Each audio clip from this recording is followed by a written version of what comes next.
What's up, True Heel Heat? True Heel Heat. What's up? True Heel Heat.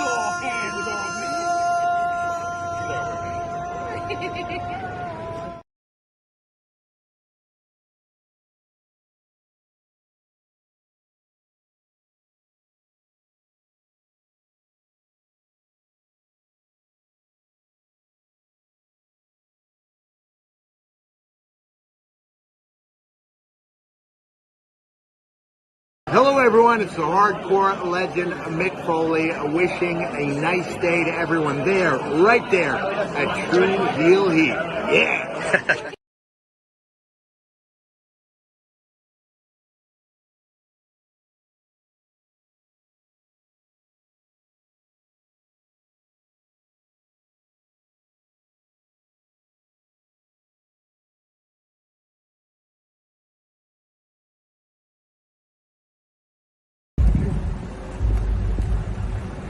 Yo, what up? You know what it is. It's your boy AJ Francis reporting to you live from New York City, the birthplace of hip-hop. And I'm telling you that I'm only tuned in with True Heel Heat Wrestling. Holla at me.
Hello, hello, hello. It is me, your True Heel Phenom, SP3. We are live on the True Heel Heat YouTube, Facebook, and Romeo's Twitter for Rated Raw Review, episode 35, The Devil Himself, reviewing the September 16th, 2024 edition of Monday Night Raw as only we can.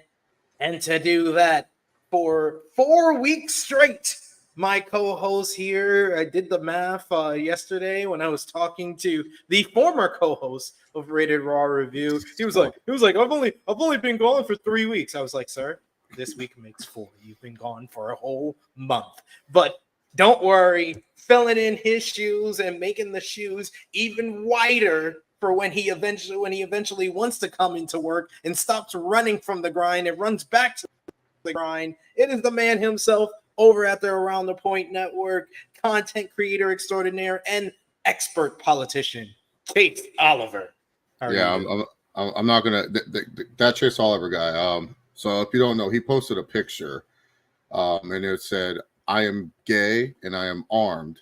And afterwards, I have had about 10 very, very look. I support the gay people, but I have had 10 very interested people in me. And I said, guys, the profile picture, go to that guy, not me, not Chase Oliver 68 and stuff. But something went on there. But yeah, hopefully I can win this race. I think Kamala has me. I don't know so much about Trump, but I think Kamala is going to beat me. Once again, I blame my campaign staff. They didn't do a good job at promoting me. You know, like, come on, guys. I should have been up there in the debate. That's on you guys. So I think you would have won. I know. I would definitely would have won easily. I don't know what I would have done. For sure, I would have just been playing on the basketball court that Obama put in there. But I don't know what else I would have done as president. Be like, what, you want me to be Vladimir Putin? Oh, hell no. Let's screw that. He's like, I'm totally fine on that. Let me skip that. You can remove that from my daily planner. But yes, we are here to discuss Monday Night Raw, the September 16th, 2024 edition of Monday Night Raw as only we can. We appreciate y'all for joining us live. We appreciate y'all if you're watching us on demand. Remember to show your appreciation back the simplest way possible. Drop the thumbs up on this video. You can share this video with all your wrestling fans, friends, and family on all your favorite social media platforms. If you're new to the True Heel Heat YouTube channel, hit that subscribe button. Hit the bell to stay notified for all the great content here. And of course, sound off in the live chat if you're watching on any of the 3 platforms, whether it be Facebook, Twitter, or YouTube. We love to interact with all of you guys and hear your thoughts on Monday Night Raw. But of course, if you're feeling generous, you want to give back to what we do here and show your support to the True Heel Heat YouTube channel as only you can, hit the $sign and send a super chat donation. You guys did excellent to make Romeo feel like he's been missing out by sending a lot of super chats last week. So I hope you continue that this week and send a bunch, because Romeo's here in the chat, apparently. He says, hi, guys. I'm going to do the QR code. Hi, guys. Hi, guys. Hi, guys. He says, currently dead in bed from, that's what she said, from a great Linkin Park concert last night. Tell me about Raw. Thanks, Chase and SP3. You know, that's what we're here for. We're here for the people that did watch Raw, and we're here for the people that didn't watch Raw, and we're here to recap it. That's what we're all about. Oh, yeah. Anytime I missed AEW, I would just watch AE Ramble. I was like, I'll probably get the information I needed way better than sometimes. Sometimes I'll look at, like, especially, like, God, it was like earlier this year, some of the cards, I was like, this looks so bad. I don't even want to watch it. I'll just listen to SP3 and Jimmy rant about it. Like, that sounds way more entertaining than, I'm like, dude, who's Kyle Fletcher pacing? This guy? No, I'm not watching that. You just have to get through the first 40 minutes where we're not talking about AEW at all. That's that's one of the best parts. It's just you guys just talk about anything but the show, and then but it also worked out too, because like if I forgot that, I went, oh shit, they're on. Then I come in and it's like, okay, they're talking about the opening segment, so it worked out either way. Yes, that's another reason why we spend 30 to 40 minutes talking about everything else, because it takes a while for people to matriculate into the whole thing. So we also got Eric Isaac, who is our recapper extraordinaire in the chat. He says, hey, THH fam, Punk wants blood. New Day falling apart. The Bronson versus Braun war continues. I think that's supposed to be EO. There we go. He wants to show some love, and the Judgment Day stood tall at the end. I was blown away, and I had to tell our good friend, the True Draw Josh, who has been the biggest Judgment Day hater or critic out there. I was like, hey, Triple H has been watching the True Heel Heat flagship podcast. So he went 2 weeks in a row with the Judgment Day standing tall. I think that's a new record for them. I think all wrestling promotions watch your channel, because I'll some stuff you guys will say or will say. I know some stuff we said on this Raw review, and I'll just be like, huh, they're doing it. That's crazy. Like, you guys are just stealing all our ideas, or your ideas too. It's like, I don't know. Why don't you guys send a royalty check or something? You know, give us free tickets. You know, Raw's coming to Ontario. I'm not going to pay for those tickets. It's like an hour drive, but hey, if you want to give me a free nosebleeder, I'm not going to say no. We will happily shill. I'm happy to shill on here. Like, if you pay me, I might be nicer to your product, even if I don't enjoy it. I might be nicer if you shill. Come on. Right? We got Bala B. He says, hey, man, Romeo really tried so hard to be on this show, but he got so far. Look at that. Look at that. Quote unquote in Linkin Park. We got Bala B. He also says, but in the end, I guess in the end, it didn't even matter. Oh, man. Beautiful song. I get chills no matter what about that song. That is a great song. That is a great song. I'm not the biggest Linkin Park fan. Oh, really? Yeah. They got good music. They got good music. I will admit that. We also got Vala B, who says New Day is fine. I don't know about that. Don't know about that, pal. We also got Vala B, who says Finn still a bum. We're not at Bad Blood yet, Wallaby. Once we get there, maybe you'll still be a bum. Yeah, I might be proven to be a Bell. Bell is in the chat. Good to see you, Bell, as well. A couple of the regulars already in here. So keep coming with those comments in the live chat as we break down this episode of Monday Night Raw. What did you think for the September 16, 2024 edition? It was from Portland, Oregon. What did you think about the crowd in Portland last night? I had to watch this Raw twice, but I felt the first time they sounded good, and then the second time I thought, okay, they're solid. I felt like they were a solid crowd for the most part. I thought they were really good as far as a lot of crowds, even if they're like the hottest crowd ever, you give them like a women's matchup and they go down a bit. But I felt like this crowd was very much into both women's matches that were on this card. So that's why I would give them a very good, maybe even borderline great. We saw a couple of people arriving at the building to start off Chase. Rhea Ripley, who was still limping, with Damian Priest, the Terror Twins. The Judgment Day were arriving. They got Dominik Mysterio versus Damian Priest later in this show, as well as they're defending the World Tag Team Championships against the New Day. Io Sky and Kairi Sane, as well as Jay Cargo and Bianca Belair arrive. It's announced that Bianca will face Kairi Sane on the episode, or so we thought. Braun Strowman arrives. Bronson Reed arrives. They have a rematch later on in this show. And then none other than not Bret Hart. I'm sorry. He's wearing a Bret Hart sweatshirt. So this is probably the best day of CM Punk's life. Someone confused him with Bret Hart. But it is CM Punk who arrives at the building in his car. He doesn't even close his car door. He wants to get robbed out in these streets. He just walks out of his car. He's shown arriving at the building. He takes off his Bret Hart sweatshirt, and he's got on a CM Punk shirt right underneath.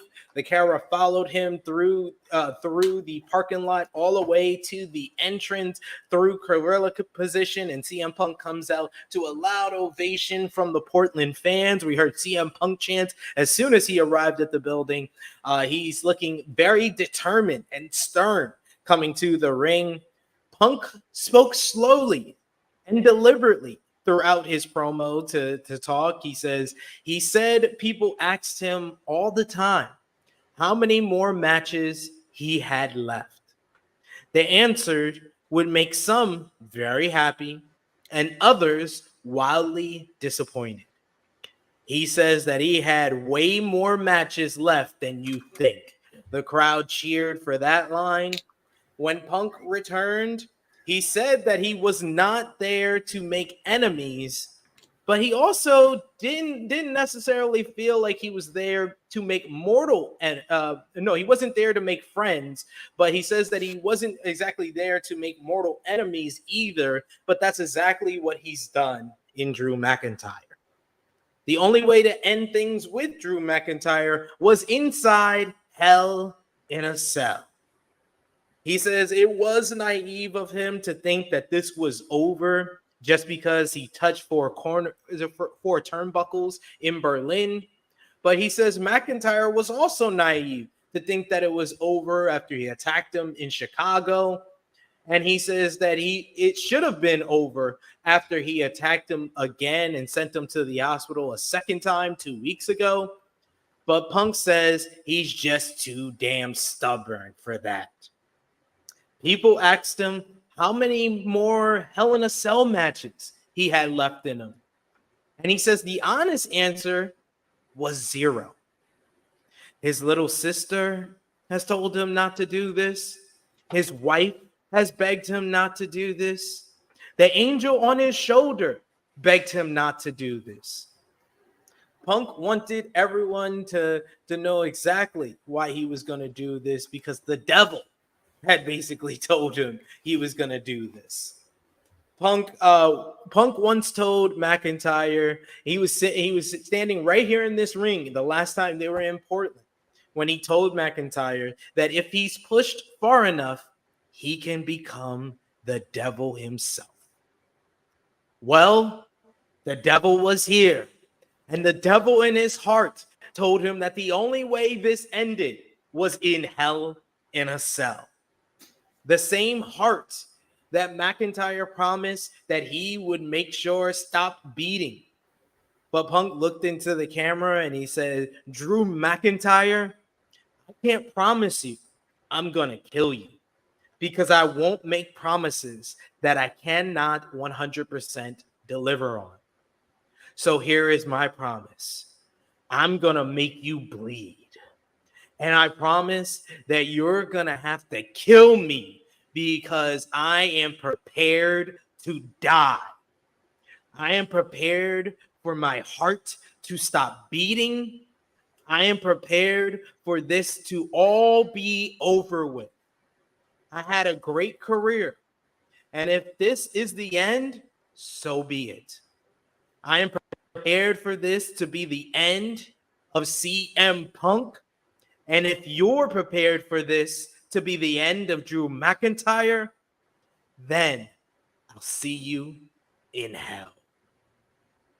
Holy shit. He woke the fuck up, ladies and gentlemen. He woke the fuck up, and we finally got a great CM Punk promo. I feel like I've been in the wilderness for years waiting for a great CM Punk promo. This is the best Punk promo since the last time he cut a promo on Monday Night Raw in Chicago, when he was still hurt, when him, Drew, and Seth had that great segment on the same show that The Rock made Cody bleed in the rain. That was the other great part of it, was that promo that they had in Chicago, playing off one another. But this was Punk in his selling a pay-per-view, selling a match. And most of all, this promo was so tremendous because it sold the danger, the severity of what Hell in a Cell is. For the first time in what feels like a decade, Hell in a Cell feels like a feud ender, a blow-off to a massively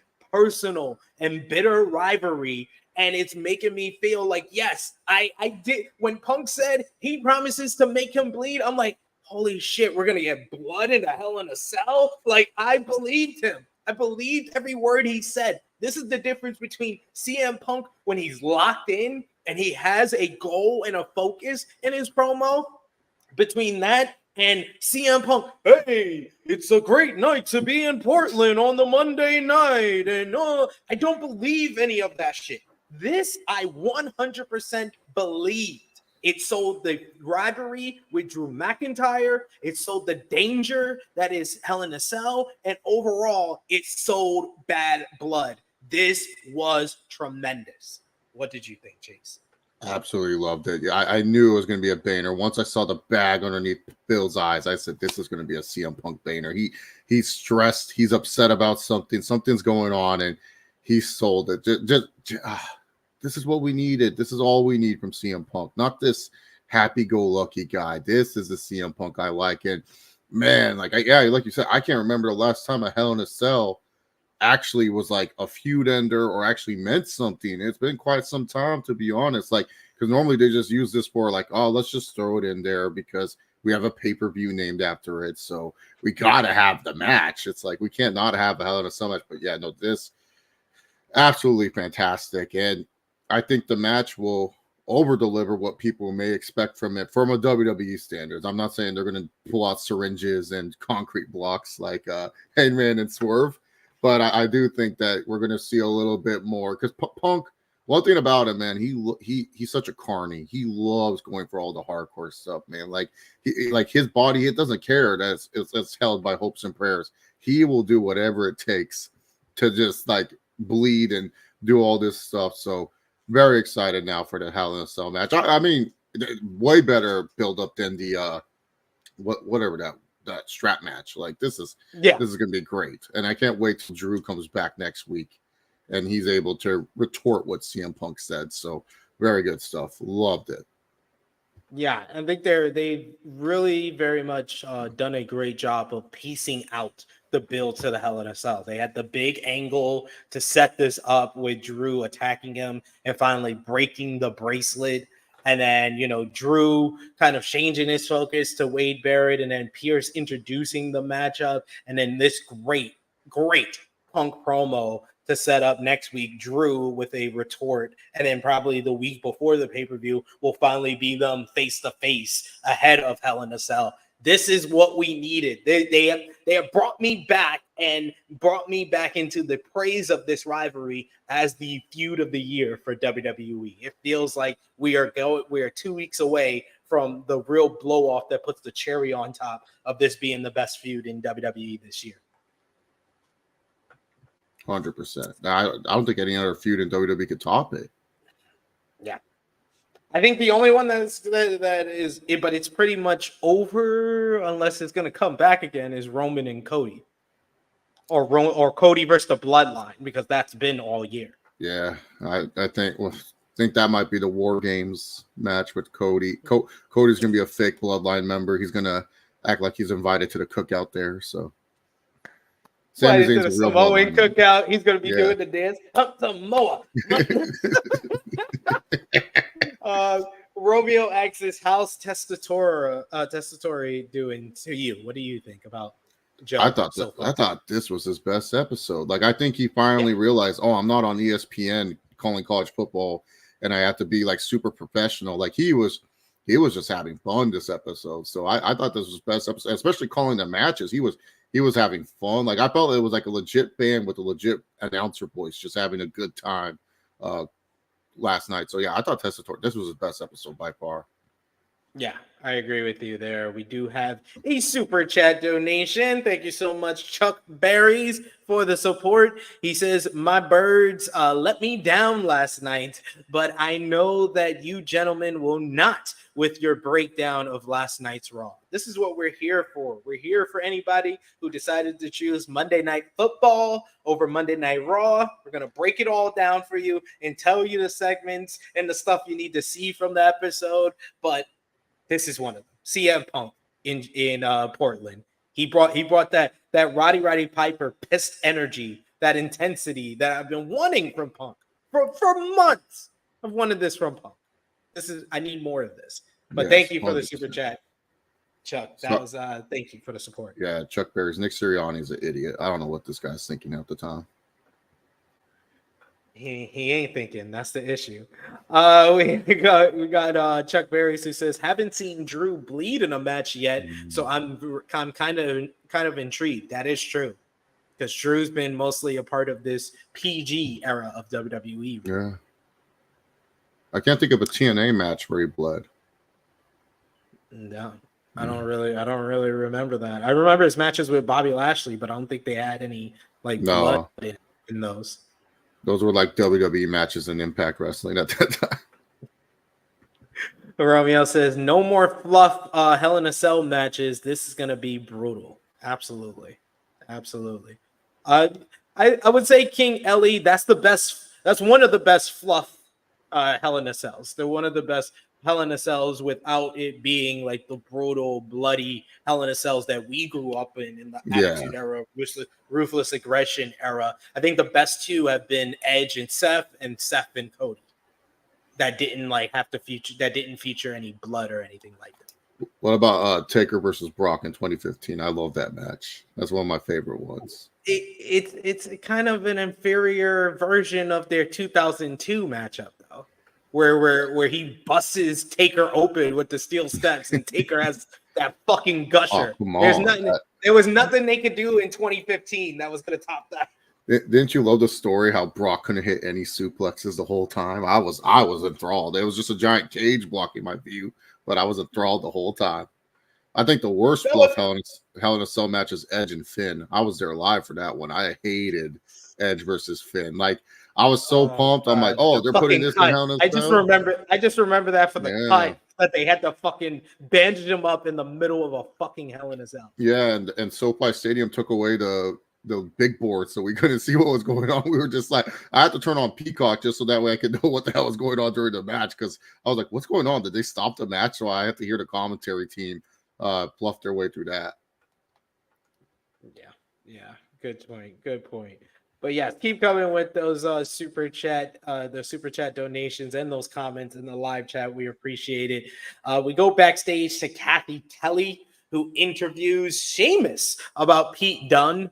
Sheamus said that Dunne really hit him where it hurts, not because he smashed his hand or his back, but because he took his dream away from him. The one mountain Sheamus had left to climb was to become the Intercontinental Champion. Now it was time to inflict pain on his former protege. He says Dunne hated when people called him Butch, and tonight Dunne would be called his Butch. And I guess he meant bitch, but he would say that later. The crowd chanted Butch. We finally got it. You've been saying it for weeks, Chase. They just been wanting the crowd to chant Butch, and they did. They finally did. I hate you, Portland. This is why Damian Lillard left you guys. Oh, that's a low blow. We get Pete Dunne going one-on-one with Sheamus here, a rematch from last month. Dunne tried to stomp at Sheamus's hand after taking him to the outside and doing a little double axe handle dive. He sent him into the steel steps. Sheamus saw it coming, though. He blocked it and then hits a nice little Alabama slam onto the announce table before we go to commercial break. After we come back from commercial break, Sheamus tried an avalanche white noise, but Dunne countered into a sit-out powerbomb for a 2 count. The crowd at that point started chanting Butch at Dunne, who hammered away at Sheamus. Sheamus grabbed Dunne and then starts smacking him and says he calls him a bitch and hits a big power slam. He then hits a diving knee drop for a 2 count. Dunne escaped a razor's edge and went to the top rope, but Sheamus brought him down with a middle rope power slam for a 2. Sheamus followed with the 16 beat of the Bowery. Dunne tried to grab the shillelagh, but Sheamus knocked it out of his hands with a knee strike. He grabs the shillelagh, but the referee takes it away from him. As the referee was putting it away, Dunne goes underneath the ring and grabs a cricket bat and hits Sheamus right in the arm and the chest with it. It didn't look that pretty, but Dunne followed up. He hits the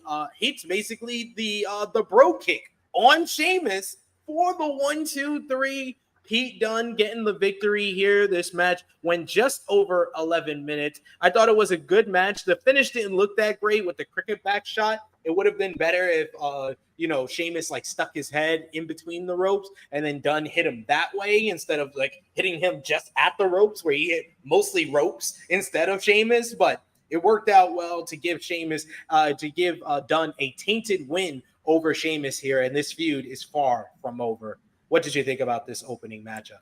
Yeah, really good opener, and I was shocked Pete Dunne won. I was just like, all right, this is the end. Sheamus is going to win. Banner after banner. But no, Pete Dunne won to my surprise. So I was very happy. Not happy about the Butch stuff getting over. Like this, are we sure Vince is not back? Like this is such a Vince thing to get this Butch scene over. Like, are we sure? Like, I swear, when that Netflix documentary drops next week, we're going to get the report. Someone's going to report Vince McMahon has been sending in notes backstage. I'm just saying, if you guys hear it here, I'm saying it again.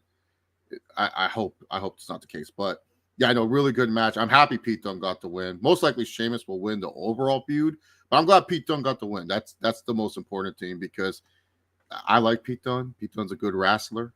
He's one of my favorites to watch. So the more he wins, the more I see him. So that's all that matters to me at the end of the day for that. But I'm glad that this match, Sheamus, I love his opening spot matches. Like he's like the perfect guy to kick off Monday Night Raw, in my opinion, because he does good with everyone. Like that's why I wouldn't mind if they said let's give the IC title. I could see Sheamus doing the open banner challenge. Pause. Like he'll ask them to come out for a banner every night. Pause again. So I'm down with that. That would be interesting, and definitely I'm down for Sheamus versus Braun Breaker for the Intercontinental title down the line. And I do agree with Romeo here. Yeah, the worst Hell in a Cell is definitely The Fiend versus Seth. That's the worst. Second worst would be Braun versus Roman, because that was the first one that ended in a no contest. Yeah, no, I erased Fiend versus Seth from my memory banks. Like, I don't even want to remember that. That was, how the fuck is this guy so overpowered? And then the referee decides to stop the match. Like, just stop the match. Like, oh, Roman versus Strowman. I don't even remember that one. I think it was he cashed in his Money in the Bank, right? He was like, oh, I'm going to be a fair fighter. And then Roman wasn't even a heel. He was like a baby face, but the Shield was back helping Roman. Goddamn, how do we survive, man? How do we survive watching this shit? Like, that's so fucking terrible. So bad. But yes, we go to backstage where Rhea Ripley and Damian Priest are walking when they are approached by Jey Uso. Did you catch Jey saying "Hey boo" to Rhea? And Rhea just became a schoolgirl who sees her crush in the hallway when Jey pulled up on them. Jey knew that Priest wouldn't want him out there for his match tonight against Dominik Mysterio, but he wanted Priest to know that he'd be keeping his eye on it, and Priest appreciated that. But then Xavier Woods of the New Day approached them. Woods and Jey were happy to see each other, but Priest wasn't so happy. Woods acknowledged that they've had their differences in the past, but Woods said that Priest wanted to do things on his own when he was World Heavyweight Champion, and that's what the New Day wanted to do on their own tonight when they faced the Judgment Day for the World Tag Team Championships. Woods asked them to stay in the back during their title match, and Priest was good with that. He just told Woods to beat their asses. Woods says, by the way, I think that Jey is much better than Dom. And Ripley seemed smitten with Jey as Jey walked away and she did the yeet hand gesture.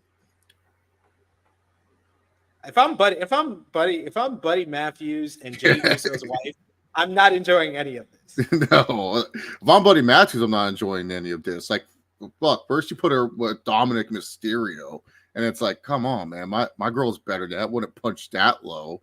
And then now you're pairing up with Jey Uso, and Jey Uso, pause, not a bad looking guy. He's a solid looking dude.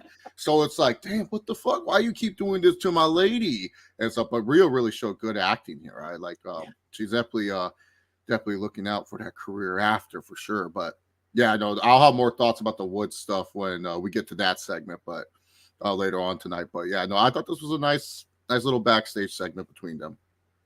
This is a good setup for the rest of the night, which we would see more backstage with all four of these people involved and in front of the fans as well. And I agree with Romeo. Yes, Rikishi threw his remote during this segment. Ruining his marriage. How dare you? I don't even know who his wife is. They even show her. Like, she was like, I don't want to be on camera.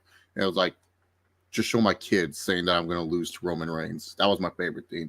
I remember that when they did the old documentary with Jey before he faced Roman the first time. Yeah. Yeah, he's like, who's going to win between me and Uncle Joe? Uncle Uwa. And I was like, damn, that's fucked up. Your own kids ain't even choosing you. Oh, man. It's hilarious. Oh, even Bell's got jokes for Buddy Matthews, saying Buddy Matthews is questioning why he resigned to AEW, watching all that's going on with Rhea. LOL. I'm just kidding. He's like, I'm just trying to make a good living so I can keep up with her. Tony Khan's willing to pay me way more than WWE will just to keep me, and they over here just having my girl flirt with everybody. Oh, I know. And then I know Damian's considered her guy best friend, but even then, I would still be kind of insecure about that too. I'd just be like, "You sure there's nothing going on between you? Are you sure? Are you sure? Oh, okay. I trust you, babe." Like, I would be hitting up that for Buddy Matthews. Couldn't be me, man. You have a will of a soldier. Like, to let your, like, I don't mind if they want to do like girlfriend angles and stuff like that. That's always good given. You have to understand that in the wrestling business. But it's just like, if I was Buddy Matthews, I'm like, oh man, why is it always my girl? Can't she get a break from this love interest type of thing? Like, Dom, move on. Like, she should be heartbroken, but nope, she's eating it up now. She's Yeet. Miz was backstage and he pulls up on Braun Strowman to wish him luck against Bronson Reed later tonight. Miz also wanted to know what Strowman meant when he said that he wasn't a match for Reed. Strowman meant no disrespect, but Miz says that, he's a former world champion, a WrestleMania main eventer. Strowman knew the career that Miz has had, but said sometimes it takes a monster to beat a monster. Miz seemed fine with that as his reasoning, and gave some words of encouragement to get the job done tonight against Bronson Reed. I think it was for to promote the Braun Strowman versus Bronson Reed matchup, but it felt like more foreshadowing of what's next for Miz in regards to him probably turning heel sooner rather than later. Miz being the leader of the Final Testament. Can't wait. Sounds great. It's going to be awesome, guys. We get next Natalya with Zelina Vega and Lyra Valkyria versus Pure Fusion Collectives, Zoe Stark with Sonya Deville and Shayna Baszler. We went to a very quick commercial break. When we come back, before the commercial break, we had Zoe Stark hitting a nice little missile drop kick. She tried for another springboard drop kick when we came back from commercial break, and Natalya blocked it. She hits a German suplex. Stark blocks a clothesline and hits a thrust kick for a 2 count.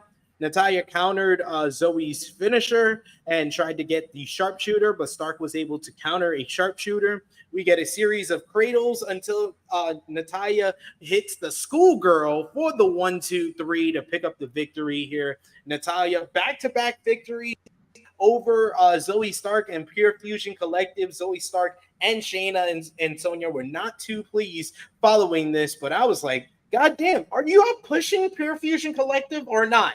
Because this is like, no, I'm sorry. Like, I understand Natalya signed a new deal, but I thought y'all were actually pushing these ladies, and it don't seem like it after the last 2 weeks. Yeah, Triple H is done with them. It was a good run. Like I said, they were there to build up Natalya. Live SP3. I only have 2 things in life: my bank account and my word. I said I would change the channel whenever these women came on. I changed the channel. I said, nope, I ain't watching this. So I watched the Atlanta Falcons struggle on offense and the Eagles move the ball down the field, and that was what I did during this match. I live, and then I went back and watched it, and I got nothing from it. I was just like, what's the point of this group? Like, now, like, they're just useless. Like, just grab this idea of burning the fire. Like, Sonya Deville, I think she can be fine on her own. Put her on SmackDown. They need more depth on that women's division. They might lose 2 of them or 1 of them. Who knows? Like, because of that weird tag match that they're going to have this Friday. So who knows? Who knows? Who knows? This might be a good shout from Will Chisholm, who says Punk found out Cody and Roman is main eventing Bad Blood. That's why the promo was great. Imagine, if Cody and Roman main event Bad Blood, if I'm CM Punk, I would be pissed. I would legit bust myself open for that. Yeah, that's a conundrum there, because this is Cody's hometown, but I know Roman Reigns is like, get in, get out. If I'm not first, I'm last. And I don't know. I don't know if you could in this show. Yeah, like I don't know if that tag match is like considered an opener. That feels like the perfect like buffer before Hell in a Cell tag match. So it's going to be very interesting. But maybe he was told, hey, Punk, you guys are middle of the show. We'll give you all the time in the world. And Punk was not happy. He was like, this feud, middle of the show, Paul. God damn, not even that idiot in Jacksonville would have done that. I was just all upset, mad. Who's selling this cake? No, he said that empty-headed dumb fuck from Jacksonville. Oh yeah, the empty-headed. I thought that was just Hangman, but I guess it goes for Tony Khan too. I made him fear for his life, Paul. I'll make you fear for your life. Like, he's this Punk. Perfect. But yeah, that'd be a good shout there. We get Kathy Kelly tries to interview Rhea Ripley next backstage, but Finn Balor interrupts. Balor said that Rhea, he just been wanting to talk to her for weeks, and he just wanted to tell her she's just as bad as Damian Priest, and she's the whole reason that the Judgment Day is broken up, just like Priest. She acted like they were family, and she only cared about herself in the end. He blamed her and Priest as the reason he wasn't the world champion last year, and it was also their own fault why they weren't world champions now. Rhea came back at Balor saying that he wasn't going to lie straight to her face and rewrite history. They were a family. All she tried to do was make opportunities for them and stop those two from fighting every single week. He could make her the bad guy in his story if he wanted to, but she and Priest would show them how bad they can be at Bad Blood. Balor had one more thing to tell her. He says when Liv Morgan put the moves on Dirty Dom and Dom was trying to resist, I was the devil on Dom's shoulders. I told him to go with Liv. I told him to forget about you. It was me all along. Yo, this was great. I was like, you should have done this in a promo, a face-to-face promo in front of the fans, because it would have got a big reaction from the fans. Jay Uso steps in to have Rhea's back against Finn. Asks if there was a problem. Balor said no. And he says, it's just two friends talking and reminiscing. He told him to concentrate on the Intercontinental Championship because he was out of his league, referring to Rhea. Balor left, and then Ripley told Jay that Balor had a point. And he said, what? You're not in my league? She's like, no, not that. But that he should be focusing on becoming IC champion. He told her not to worry. He was on his way to the ring right now to talk to Braun Breaker. And as Jay walked away, putting on his sunglasses, you could see Rhea behind him doing the yeet again. What did you think about this? I thought this was way better than it had any right to be. Like Balor admitting that he was the one who told Dom to go with Liv was a great reveal that I think it would have been even better if it was in front of the fans. That was my only complaint about the segment, was that this should have been in front of the fans. Like, I don't understand. Like, why couldn't we have Rhea come out, get her theme song playing, and then afterwards saying, Finn, I need to talk to you now. Because that would make sense for Rhea wanting to talk to Finn to understand. And then Finn revealing this, the fans would have been like, oh, they would have been all like, no way. But I get it. It would have been redundant. You go from one promo segment to another promo segment type of thing. But yeah, no, that Finn reveal should have been in front of the fans. Finn being that guy trying to convince Dom Rhea's no longer the one. You got to go with Liv. Liv will give you all the tendies in the world. Liv treats you like a man. He calls you daddy. You call her mommy.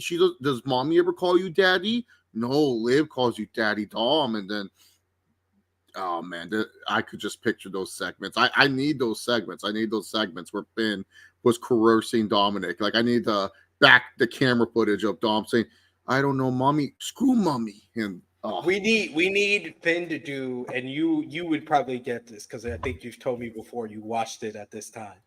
The Bully Ray explaining aces and eights thing with Finn, explaining how he was the one. Like, oh, you remember with the hotel key? And you remember I took it? I went to have a talk with Liz, and after I came up with the idea to put her and Dom together, like, yo, I need him to go back and go air the former footage from when Rhea was gone, and him explaining each step of him convincing Dom to go with Liv. Yes, 100% agree. That was one of my favorite TNA segments of all time.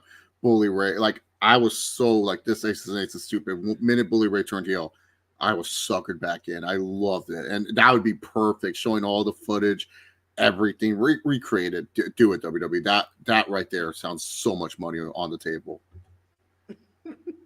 And Bell says, yeah, that makes more sense with Finn taking the hotel key that one time. Yep. That's exactly what I thought when he said he was behind it. I was like, oh, so he took the hotel key, he talked to Liv, and they came up with this whole plan to convince Dom to go with her. So, makes sense. But I need them to kind of say it. That will kind of put the bow on that segment and explain that in full. So, I like stuff like that. So, yeah, do the Bully Ray explains the aces and eights with Finn. But Speaking of Jey Uso, he came out next to a big ovation from this Portland crowd, yeeting all over the place, as he will be facing Braun Breaker next week for the Intercontinental Championship on Monday Night Raw.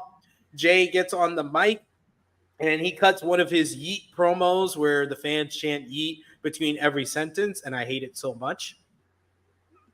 He says he has wanted to become a singles champion since coming to Raw, yeet, and since leaving the Bloodline, yeet. Yeet. He didn't need anyone's help, yeet. Yeet. And he would finally win a singles title, yeet, and become main event Jey Uso, yeet. Yeet. This brings out Braun Breaker interrupting. Braun says that he previously told Jey to stay away, and yet here he was going after his title. Braun knew Jey wanted to prove to his family that he could do it on his own. But Jey has been there for 14 years. He did his research and he found that out. And he was one of the biggest stars in WWE, that's for sure. Braun, though, has done more as a single star in 6 months than Jey has done in his entire career. Braun says that he did it without his father or uncle. He didn't need his family's help or their name. The championship was his only family. He fought for the title, and it fought for him. I'm a dog. That's what I do.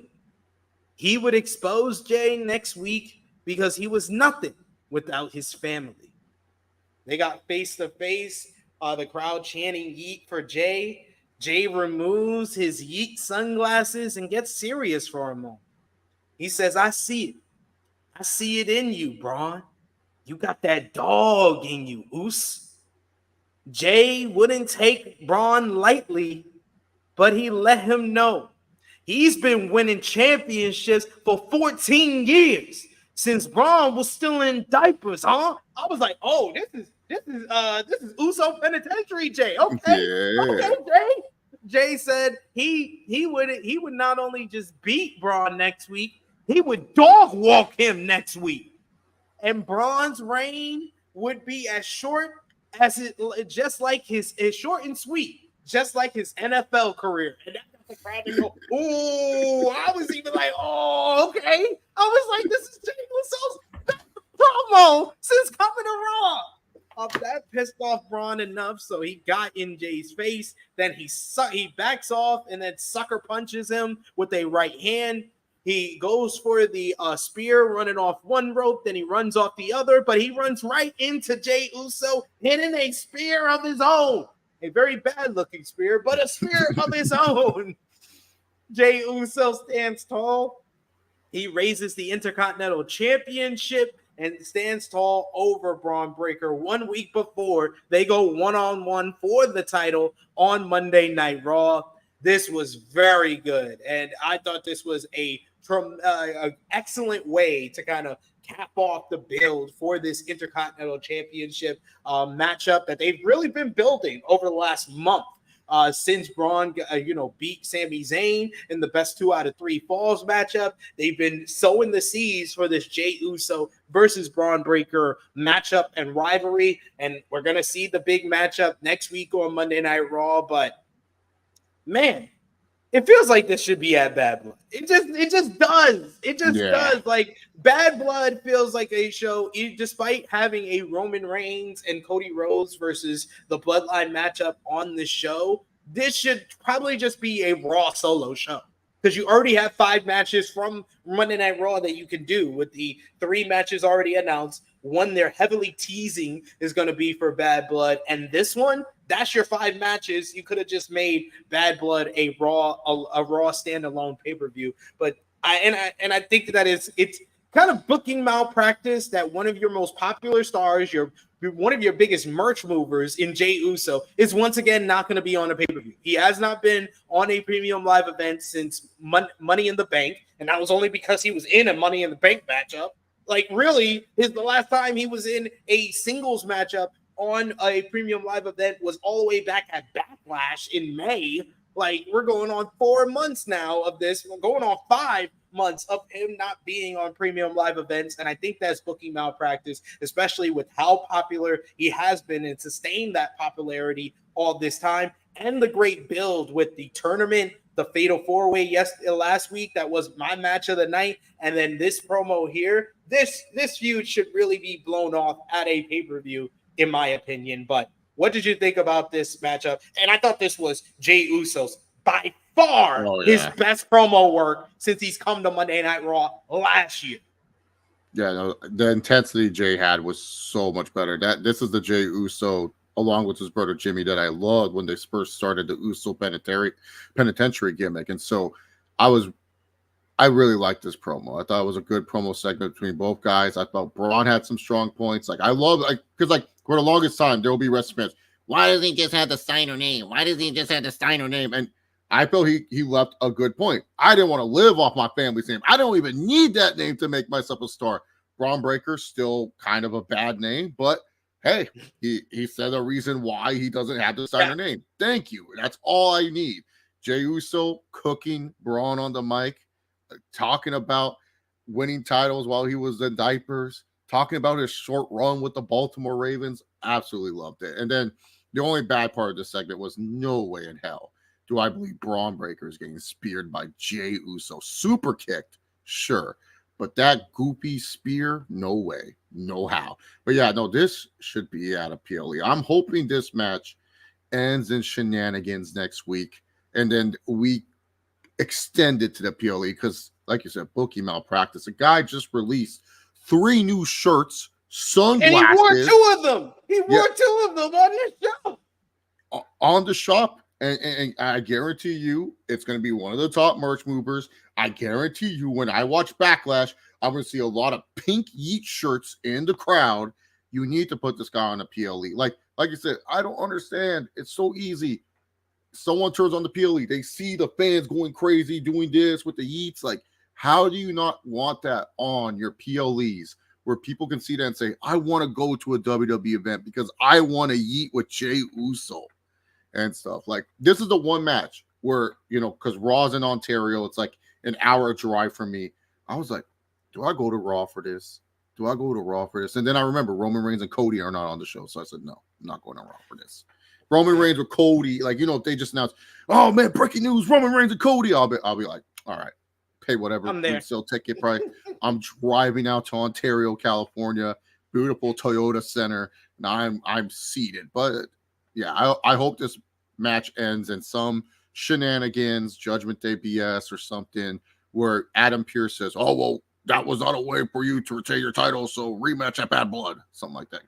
Triple H, it's okay. 6 matches won't kill you. It won't kill the fans. That would be 7. Oh, 7 matches won't kill you. I know that will blow up your mind. I know in GM mode, you only have 6 matches as your max slot. But you can make a 7th. You can add a 7th. It doesn't even need to be that long. Last time Braun Breaker wrestled on a PLE, it was only 5 minutes.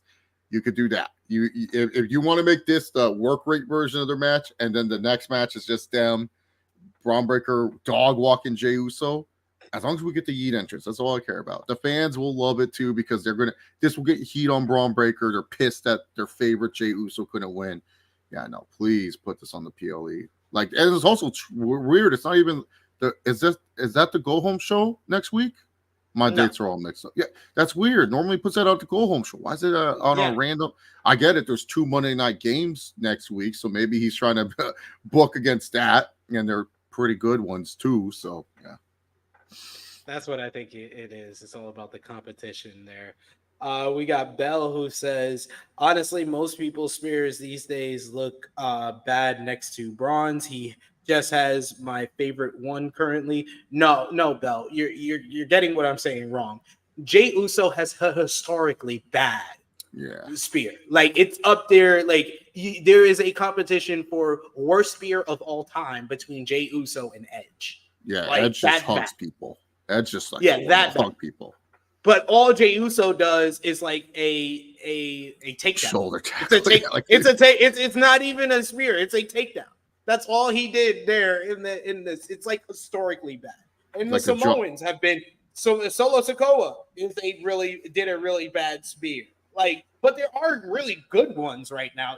Besides Braun, like Moose, when he does the flip out of the spear, that's tremendous. Like, yeah, there's a couple of guys who do. Ricky Starks, for a guy his size, like, yo, like he does his spear much better than Jay. Like, Jay has an historically bad spear. Historically. We got LeVay in the chat, one of our members, saying lockdown, so you get a yeet. And we got a super chat donation here from Vala B. Thank you so much, Vala B, for the support. He says, Teflon J, he's selling merch despite his booking. That is true. It's wearable merch. That's the one thing a lot of people need to understand. When you just put a basic phrase, put cool designs back there, you don't even have to be a wrestling fan. You will just see, oh, a Yeet shirt, I'm gonna buy that. So it's basic stuff. It's like the Daddy Dom shirt. There's people buying it not because they support Dom Mysterio. It's because there's people, Daddy Dom. Put those two words together. What does that mean? It's not rocket science. Why people are buying that shirt? Why they're calling themselves Daddy Dom? Not because I love Dom Mysterio. Totally different sector. And that's where WWE shines. They're able to make their shirts recently to more wearable outside of the realm of wrestling. Like, you don't have to be a wrestling fan to wear it, but if people recognize it's a wrestling shirt, it's like, oh, cool, you watch that. And then you either get the awkward conversations where someone wants to talk too long to you about pro wrestling, or, you know, it's just a, hey, man, Jey Uso's the best. Yeah, man, I agree. Dap it up and walk away. Cool stuff, man. But thank you for the super chat donation, Vala B. Yeah, he's selling merch out the yin yang, and he's gonna sell more with those 2 new t-shirts he showed on Monday Night Raw this week. Io Sky backstage confronts Jade Cargill and Bianca Belair. She was pissed for Belair for challenging Kairi Sane to a match tonight despite her eye injury. Belair told Sky that she didn't make the challenge, she was booked, and she never backed down from a fight. Belair said that if Kairi was still injured, though, maybe Sky should take her place. And Io accepts, and we're getting Io Sky versus Bianca Belair on the show. I was like, count me in. Count me in. I'm here for it. I expected it to go like 5 minutes and have shenanigans. I was glad I was wrong. Oh, my goodness. I could not believe. I was with you, SP3. I was like, man, I wasn't even watching the Monday night game when this match was going on. I was just like so focused into it. I was just like, thank God they got time. Thank God. Then we get the World Tag Team Championships up for grabs. The Judgment Days, Finn Balor and JD McDonough defending against Kofi Kingston and Xavier Woods. The New Day. This guy, I feel like this was the biggest kind of like time cut of the whole episode here because what's up, Harlem? We gotta run it. You want to play a SpongeBob game? Okay, go for it. You want to say hi? Want to say hi? Okay, all right. I won't pull you in. She said she wants to play fun. So you gotta send super chats for her SpongeBob game. Yeah. Right, what is it, like an actual video game or a board game? Probably a game on the TV because she keeps playing games on the TV and tablet. No. So there you go. But yeah, the World Tag Team Championship matchup. New Day wore their mismatched gear with Kingston wearing green and Woods wearing black. Foreshadowing? I think so. New Day were in control for much of this early opening, doing double team moves, but the Judgment Day were in control after we come back from commercial break. But then the New Day immediately made their comeback. So it was basically like the Judgment Day got no offense that we saw until the very end of this matchup. Kingston hits SOS on Balor. Woods makes a hot tag, and he starts going wild on McDonough. Kingston and Woods knock Balor out of the ring, and Kingston drops him with a flip dive. Woods reverses a McDonough attempt out of powerbomb and hits the Batista bomb, his favorite wrestler, for a near fall. Liv Morgan, Dominik Mysterio, and Carlito march out to the ring to interfere in the matchup. Woods looks determined, but then looks perplexed as LWO run out from after him to even the odds. As the two teams are brawling on the outside, McDonough uses the distraction to apply a cradle, but Woods kicks out. He then hits a super kick on McDonough while Kofi Kingston goes to the top rope and does the trust fall dive onto the Judgment Day and the LWO. Kofi then mounts Dominik Mysterio and starts punching the shit out of him. Meanwhile, in the ring, Woods hits the limit breaker elbow drop, the springboard elbow drop. He has the cover. He has the 1, 2, 3. But the referee, for some reason, I don't even know why. I really don't know why. This referee was so concerned with Kofi, with not Dominik attacking Kofi, who's in the match, but Kofi attacking Dom on the outside distracted the referee so much he needed to go out of the ring, be completely distracted. He's trying to tell LWO and the Judgment Day to get out of here, but they're not going anywhere. So what are you doing? The crowd and Woods are counting the 1, 2, 3. Woods finally gets out of the ring. He grabs the referee. We get loud chants from this Portland crowd of "Ref, you suck," and I agree. Woods tries to roll up McDonough, but he had already tagged Balor. So McDonough grabs him and holds him for Balor to hit the coup de grace. 1, 2, 3. I don't know what the fuck Kofi was doing because Kofi was still punching Dominik. It was like Kofi and the referee pissed me the fuck off as the Judgment Day retained the World Tag Team Championships. The crowd didn't cheer loudly for the New Day, but they were super into them and being on the verge of winning this matchup here, and they were disappointed with the Judgment Day getting the win. Post-match, Kingston tries to console Woods, but Woods snaps. He brushes him aside in frustration, and he just says, why? Why? Yeah. Why does this keep happening? Why? He was tired, and he says that things had to change. He walks out and walks away from Kofi Kingston, and I just enjoyed all of it. I really thought that Woods was going to turn on him right here and there, but man, that was a strong segment. The match itself was just solid. It wasn't anything to write home about. It went 8.5 minutes, but the post-match, backstage, was the thing that put the cherry on top of all of this. As Captain Kelly tries to interview Kofi Kingston, he left to go find Woods. He finds Woods just down the hall screaming at the LWO for getting involved. Kingston said he starts dapping up the LWO right in front of Woods, and he says that he was the one who asked for their help. He says that Rey Mysterio got taken out, so they wanted a measure of revenge, and he knew the Judgment Day would try to get involved. Woods argues with Kingston, wondering why they suddenly needed help when they hadn't for all these years. Kingston responds and says that they never needed help before because they had Big E, but now it was just you and me. He says, just? Woods took that to mean that they weren't good enough to win without Woods, or he wasn't enough. Why isn't he ever enough? Kingston said that's not what he meant. Woods wondered why LWO knew the plan, but he didn't. He said he's sick of this. He's sick of Kingston always leaving him in the dark. He didn't know what the hell was going on anymore, and he storms off away from Kofi. This might have been my favorite moment of the whole entire show. This Woods is putting on some of the best character work of his entire career, and he is 100% justified. I feel like this is the summer feud of Drew McIntyre versus CM Punk, where people are telling me, oh, Drew's the heel, Punk's the babyface. And I'm like, no, Drew is 100% justified in how he's feeling towards CM Punk. And I know everybody's saying, oh, Woods is going to be the one that turns on Kofi. Well, he's 100% justified to do it. Yeah, exactly.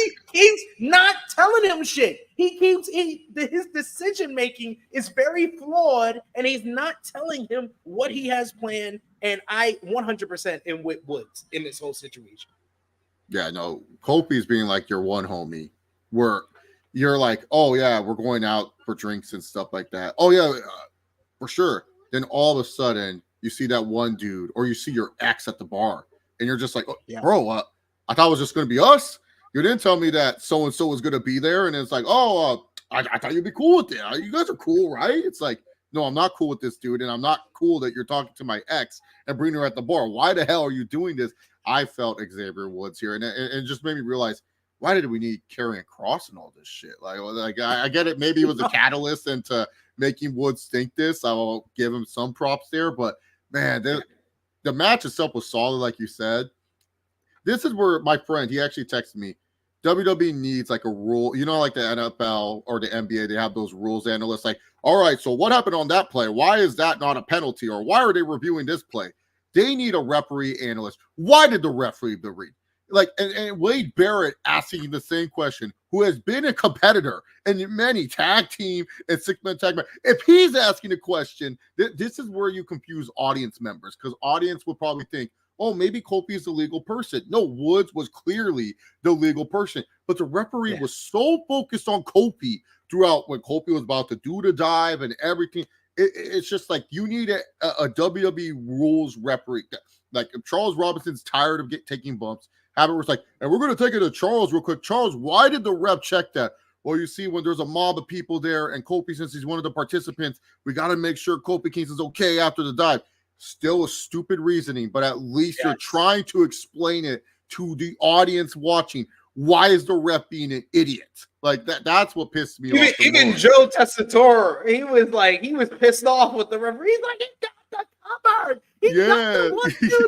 This was his best job for a single match. This was probably Joe Tessitore's best call for a matchup. So he seemed livid. Like he was speaking how we would speak. Like, come on, ref, get in the ring. But yeah, this was definitely like one of those TV matches. It's probably like if you went there live, it's like, that there's some matches where it's like I was there, like Ray versus Dominik Mysterio at WrestleMania 39. For me, I hold that much higher than everyone else because I was there live with the crowd and we were all behind Ray. Like I hugged a random stranger next to me when Ray won. We were so emotional in that moment. But people at home were like, it was solid.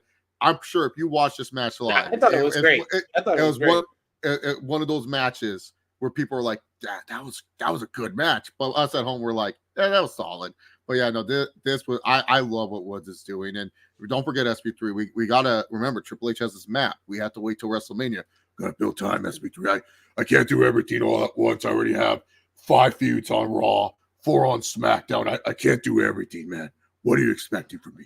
So he's taking his time, but he's gonna slow this car down until WrestleMania so we can get our night one Xavier Woods and Kofi match.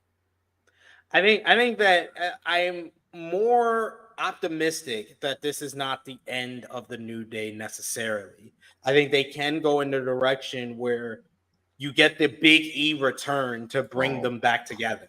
Because I think that's what the whole backstage promo set up is that Big E is going to be the one that could either bring them back together or he's going to come back apart after Woods basically has had enough of Kofi.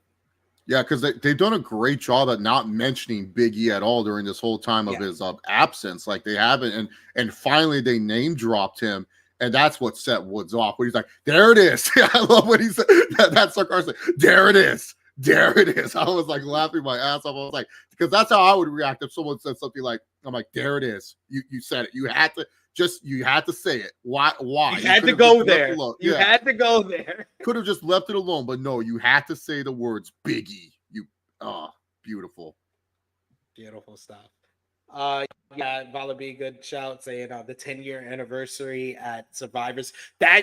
He should come back for the 10-year anniversary. That should be when he comes back and he brings them back together, and maybe that sets up their road back to the tag team titles, and they eventually are the team that dethrones the Judgment Day for these titles. What about the LWO? Come on, man. Hard workers. Can't even the odds right, man. Like, what are y'all doing? Damn it. We get a quick Wyatt 6 vignette here where it says, "You speak, we follow." And we see various images across the screen, like Uncle Howdy Bo Dallas looking in the distance. And a lot of people says that this is teasing a new member the YS6 coming soon, as there was a QR code at the end of the vignette, and it led into a massive amount of messages. It was too many messages for me to even include, because on StreamYard you're only allowed 100 images, and it was like 15 from this QR code, because look at all the pages you could have clicked on the QR code. It's 10 pages worth. So yeah, it was, can you keep a secret? An open door is a welcome that makes a stranger into a friend. Why didn't I trust him? Learning, overlap, I found my journal. And the journal was like white pieces of paper that had pen markings and stuff like that. Each page was a different kind of message, a part of it. The learning one, the learning key that you saw there, it led into this message that said, I thought when I got older, he would go away. I did my best to ignore him, but he was always there, whispering in my ear. I decided to chase him in my dreams, but the more I looked, the deeper he hid. Whenever I tried to imagine his face, the only thing I could see is my own. I thought, why does he torment me? I didn't understand. There you go. Welcome back, Alexa Bliss. Glad you're back. I mean, I saw a lot of people who immediately assumed that's who it is. I mean, her and Nikki Cross would be a badass tag team. I ain't gonna lie. I mean, they were a tag team at one point. No shit. Yeah, I forgot. I was like, they instantly will get gold because they're former 2-time, 3-time WWE Women's Tag Team Champions. Yeah. Cool. At first, when I said when you speak, we follow, I was fearing for my life. I was like, oh no, did Triple H change his mind? Is he going with CM Punk versus Uncle Howdy? You speak, we follow. CM Punk with the boy, and we all know these Hell in a Cells, how they sometimes they like to end with that set up a new feud. Yeah, and that spooky, like Kane, spooky character, Bray Wyatt with Dean Ambrose, like, oh my god, with the hologram, like, oh my goodness, no, like now this Hell in a Cell, man. But thankfully, now that you showed me this, now I think the real voice of the Wyatt Six, not Uncle Howdy, it's Alexa Bliss. Maybe she's the real voice. Like maybe she's planning it all. And plus, I would like to see Alexa Bliss back. I think she's like one of the more underrated talents that they have, like looks wise, in ring wise. She got better before she's out, and then she can get rid of that horrible theme song that she had. Like, what made them change that theme song? Like her original bada bada da da da da da da. That's a good theme song. But then they go, yeah, stand up and fight me. I'm like, the hell is this? This is I don't terrible. even remember her last theme song. That's her last theme song. I think I just erased it from my head after her husband's in a freaking band. Like, you can't have him make a song for her. Like, well, she brings that evil as hers theme song. I'll be down for that. So, yeah, man, I'm excited for maybe the potential return of Alexa Bliss. I don't know what male it could be. That's my only thing. I say Alexa Bliss, but I don't know. My list of male wrestlers are so like, I don't know who else it could be, to be honest. So Aubrey James says Braun Strowman, and Chuck Berry says Broken Matt. No, Broken Matt Hardy. No, he can stay in TNA. The Hardys are where they're at now. They're not on any form of television that will look. I get it. I grew up with the Hardys. SB3 grew up with the Hardys. We love them. They did so much for us. It's time to let go, guys. It's stop being Hardy-holics. Stop believing that, oh, Jeff, he's still over. He can sell merch still. He has one last world title run. No, it's done. Once you saw what they did in AEW, you should have known it's over. Matt was fine by himself. Then Jeff came and became an anchor that sunk Matt. And then Matt, instead of, cutting himself off the anchor, he stayed with that anchor. He said, nope, if you're sinking, well, then I am too. I'm sinking with you, Jeff. And oh man, that's like, I like some of the early Hardy stuff in AEW, HFO and everything. I love Big Money Matt from Ring of Honor. That was one of his more underrated gimmicks. And, Broken Matt, it had its time. The time has passed. And they're fine where they're at in TNA, where I see them every so often. I say, oh, they're still alive. That's great. They're not dead. Oh, hey, they might win the TNA World Tag Team Championships at Bound for Glory. That's fine. Perfect. Don't need them. I'm sure Matt's been like, hey, Sean, no, don't forget about the Hardy Boys in NXT. Let's forget about the Hardy Boys in NXT. We got MCMG, and we got possibly maybe if the Lucha Bros agree to go down to NXT. We got that. We don't need you. Stay.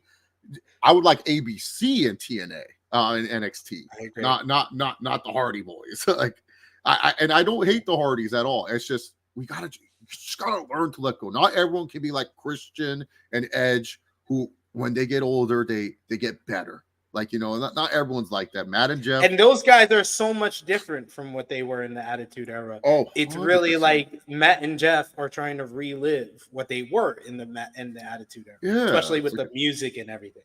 Yeah. Did I ever tell you the story about my experience with a Target worker when I was buying WWE cards? No. So SummerSlam 2011, me and my friend were buying WWE cards. The cashier was all like, oh, cool, WWE cards. Is there like a wrestling event coming soon? I'm like, oh, yeah, SummerSlam, they have access. We're going to get signatures. He's like, oh, that's cool. Who are the champions? So I was like, John Cena and CM Punk, they're like co-WWE champions right now. They're going to fight for the undisputed one. He's like, oh, that's cool. And then the World Heavyweight Championship is held by Christian. The cashier stops. He looks up. He goes, wait, Christian? I'm like, yeah, Christian. Edge's tag team partner? I'm like, yeah. He goes, man, this company has gone to shit. Good luck with that. and then he threw the cards in the basket. And I was just like, damn. And then my friend was all like, as we were walking out, because I was my friend, he goes, damn, he kind of cooked us there, bro. He said, Christian, good luck with that. I was just like, damn. So I always like felt bad after that. I was just like, but now my boy Christian, he's on cloud 9. One of the Father of the year. Probably on the short list of wrestlers of the year. Probably like a top 5 wrestler this year, in my opinion. Brandon Brown, thank you so much. He says, shout out to the former Survival Series winner, SP3. You need a rematch. I'm demanding my rematch clause. You heard it here first. Yeah, man. Catching in my rematch clause. I need a rematch. They gave me a naming every WWE pay-per-view ever. That was too much for my. I didn't see that video. I saw where you cooked on the AEW one. Let me ask, behind the scenes, did they tell you to stall? Because I was like, there's no way SP3 is stalling here, because I was like, he could name these main events right off the rip. Like, I'm like, I bet your producer like, don't be too smart here. You gotta take your time thinking about who was wrestling who. I was like, there's no way SP3. I did draw a blank on Wrestle Dream, because I was like, Wrestle Dream, what the hell was that? Okay, because I was naming them, and I was just like, I'm like, that was Darby and Christian, right? Yeah, it had to be. And then like no one else was getting it. And then when you finally got it, I was like, okay, cool, I got it. I was just like, I just wanted to know, were they telling you, hey, don't make us look bad, brother? Like, you got to take it. Wait, they made you name every WWE pay-per-view? That's ever. So bad. Every WWE pay-per-view name, and it had a whole bunch of admin where you couldn't name an in your house more than once. Oh my God. So anything that was an in your house pay-per-view, you couldn't name that more than one. Like NXT pay-per-views too? No NXT takeovers. So just WWE main roster pay-per-views. No. So. Was the Bash and the Great American Bash separate?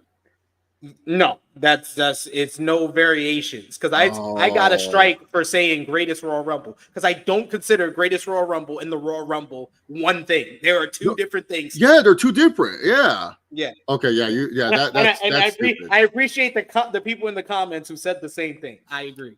Oh, I gotta watch this video so I can get pissed.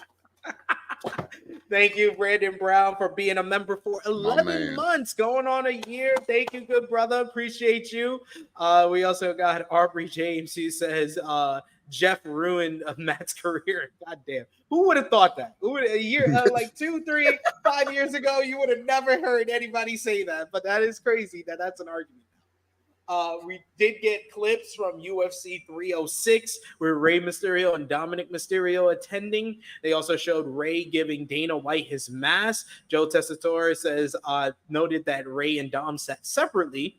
We then get a video package for Bronson Reed with a voiceover of Reed documenting his destruction of Seth Rollins, The Miz, R-Truth, as well as his current rivalry with Braun Strowman with the big car explosion a couple of weeks back. And that led in nicely to our next contest.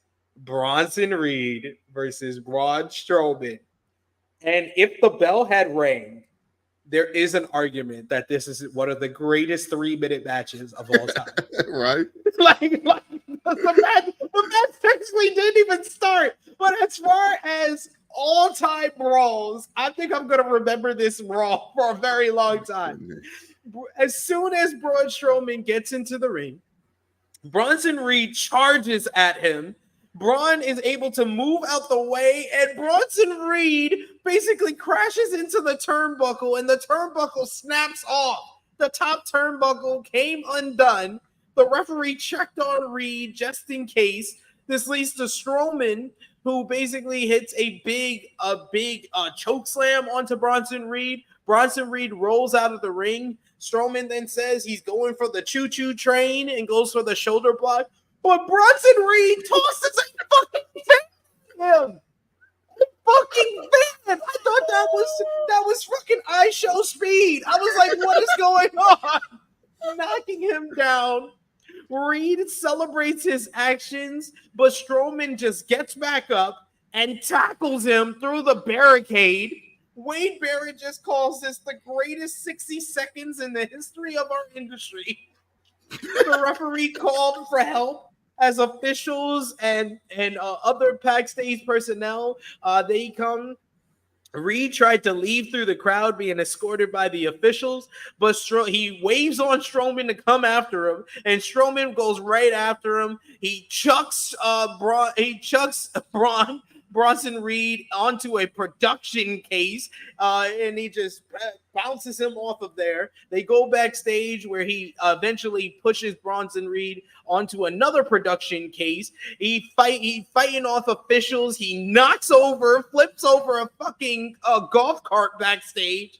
Then Bronson Reed runs off of the production case and gives him a standing tsunami through a table. Just when you think it's all done, you would think after the tsunami through 2 tables, okay, this is all done now, right? It's all over, guys. Reed stumbles towards an obviously fake wall, which Strowman then tackles him right through it. Officials checked on them as you see freaking like frying pans and stuff falling off of it. The crowd is chanting, holy shit. 1 million officials and medical personnel checked on both men who were still down even after the commercial break. This was absolutely splendid. Like the best message I heard from this, or best comment I heard about this, was our very own Jimmy Macaram, who was messaging me, and I woke up to this message because I went to sleep after the whole New Day drama. I was like, I'll watch some good stuff when I wake up, and this was one of the first things that I watched. But he messaged me, and he was like, "This was the Thing versus the Hulk from a Marvel comic. This was basically 2 huge son of a bitches." And that's why I got this message at the bottom. Big, meaty madness. Big, meaty mayhem. This was. What did you think, Chase? Absolutely loved it. I was just like, okay, they're gonna have a match, that's fine. But then when it first of all, when that turnbuckle ripped off, I was like, was that planned? I don't know. I couldn't tell. But the camera angle, when the fan jumped, I really thought a fan was jumping to stop Braun Strowman from running. I was like, what's going on here? And then later on, they yelled, he threw a fan. And everything was just fun. And I love when Bronson Reed was being escorted out. He's talking his shit. He's like, yeah, man, come on. You won't do nothing and stuff. And I thought he was going to go back to the ring. And then Strowman comes and takes him down. Like, this was just absolutely tremendous by them. And like most people are saying, probably a last man standing match is the most suitable way for this feud to end. But oh my God, Bronson Reed, I'm all in. That's it. This is it. On this show on September 17, 2024, Triple H, you have until 2025. You don't make this man the world champion. I've lost faith in you, bud. This guy needs to. I'm in. I don't care. Well, he's not. No, he has proven to me that this is the entertainment you need on Monday Night Raw. Yeah. This perfect timing to the Monday night games kind of going to a low. This is what you want. This is what you need. This is what Raw is all about. This is what, make him world champ. He's got 2017 Braun Strowman vibes right now. Yeah. Like Braun Strowman's peak when he was just instant entertainment. He always caused mayhem and chaos. That's what Bronson Reed has created. since his push after SummerSlam. Yeah, I know. This has been like he needs to follow through. Like you said weeks ago, he needs to kill Seth Rollins. He needs to have one of the better Royal Rumble showings at that Rumble. I need Bronson Reed. You know, I love Roman Reigns' record. People like to say that Braun Strowman broke it, but that's the greatest Royal Rumble, not the legit Royal Rumble. Bronson Reed needs to break Roman's record, be one of the final four, and then you build him up. Have it where he crushes Cena too. Like, this is Cena's retirement tour and stuff like that. I would love Bronson Reed crushing. You know, I would love Cena first to crush him on the mic. Fine speech, kid. Go out there, do all your stuff, Jack. Do all that. Do a fine speech promo. But by summer or fall next year, I better see a world title on that man's shoulders. He doesn't need Money in the Bank. Everyone says, "Oh, give him Money in the Bank." No. He doesn't need that. Like, I want it where he's just a dog, because it's rare because they kind of messed up with Strowman making a dominant monster, because they didn't really have a chance to do that because, you know, they had Lesnar and they were like, "Oh, we're not going to give the belt to you because we have Lesnar."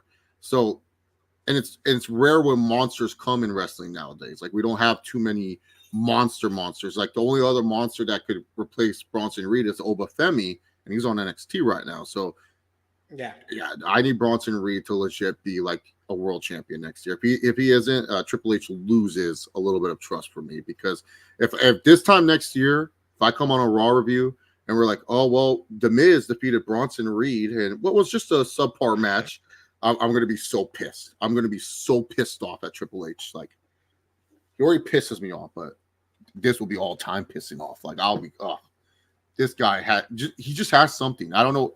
He saw it before any of us. I remember WWE really wanted Bronson Reed back. Why? He didn't do shit in NXT. What? Because he beat Okada? Like, you just want to say, "Oh, we got the guy who beat Okada."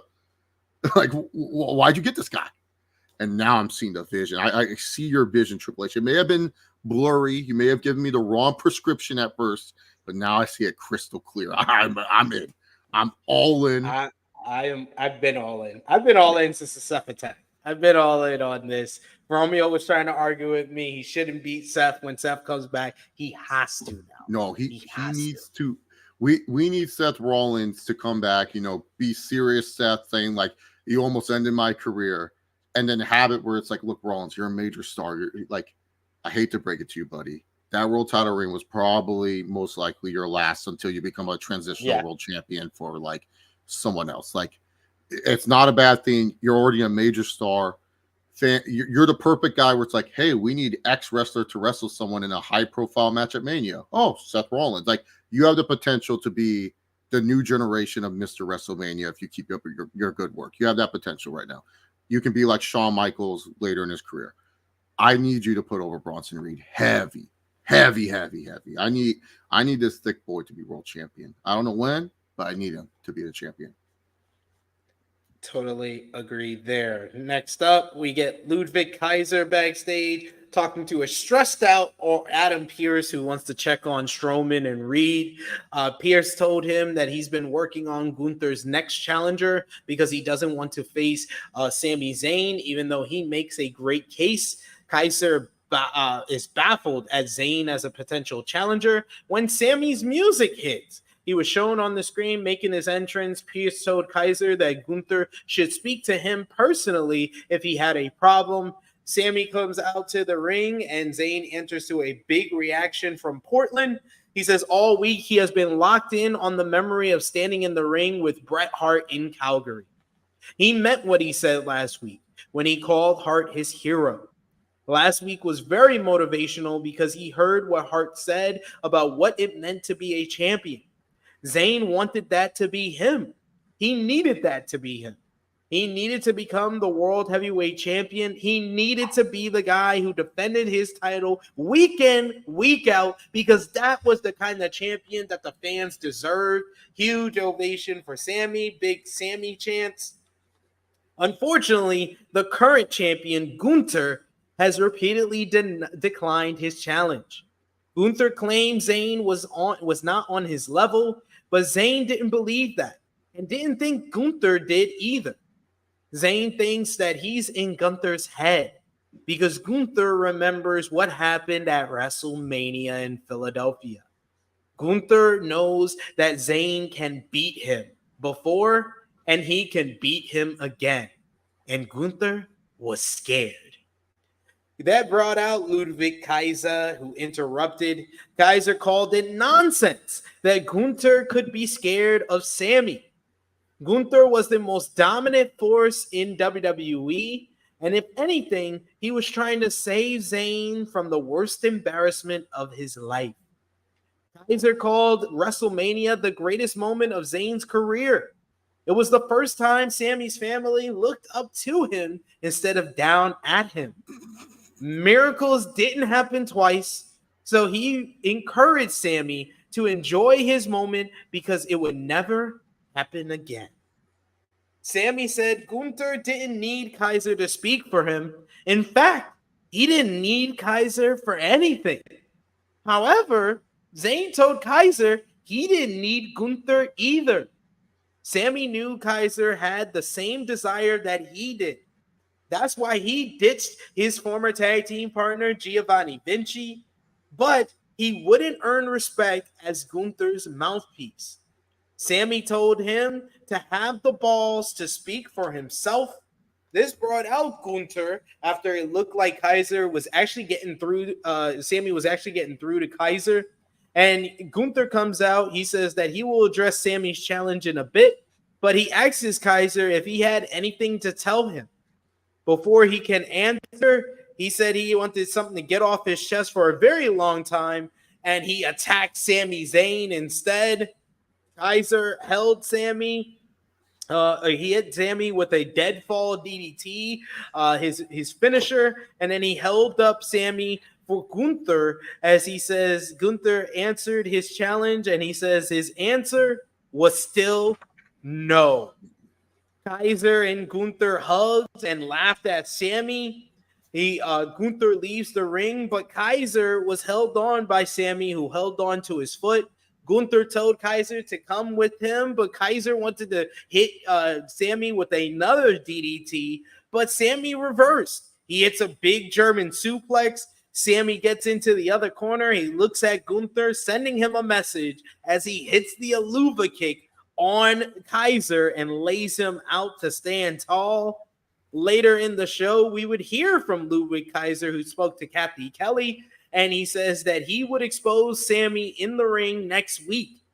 Kaiser said that Zayn wanted to speak about his past and his loyalty, but Kaiser wanted to talk about Sammy's.